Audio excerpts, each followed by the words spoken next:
बाबा कौनो चुटकुल्ला सुनाते हो? चुटकुल्ला। हाँ हाँ। अरे गर्मी के दिन है भैया, और बहुत जने के पेट खराब हो जात है नहीं? पेट खराब हो सकत है। अब मान लो कि कहो बहुत बड़ा टपरामा पड़ गयो, बहुत बड़ा टपरामा। अब हुआ एक बूंद पानी नहीं है, चिड़ई चुरुंगुन नहीं कहीं पा रहे हैं। कहाँ? अरे कोसन टपरा पड़ गया, जात हो रास्ता बीचों बीच। कोसन टपरा का? अरे टपरा हो थे भाई, जहाँ ना कहूँ गांव गिराव नहीं है, टपरा ऐसे परा है, बहुत दूर है। तू गए रहा हूँ?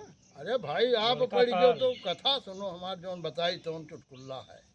तो जब गए हुआ देखो और मान लो लाग गा, कब लाग गा? अरे झाड़े कहो चाहे लेटरिंग कहो, लाग गा चलाऊ नहीं है तो का करबो हुआ, करे पड़ी।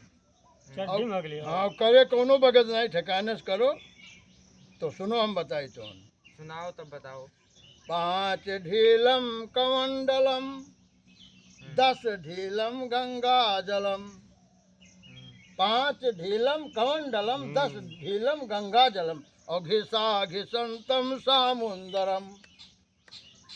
अगर 5 ढीला उठाए के पूछ बहाई दियो तो जानो यह कमंडल पानी से साफ, और 10 ढीला उठाए के धोयो को मतलब पूछ पूछ फेंक्यो तो जानो गंगा जी साफ हो गयो, और मान लो घिसा के संतम कह दियो तो जानो समुद्र में हो गयो। काम बढ़िया है। हाँ तो ये प्रयोग करे पर। और ठीक ठीक ठीक। काटो।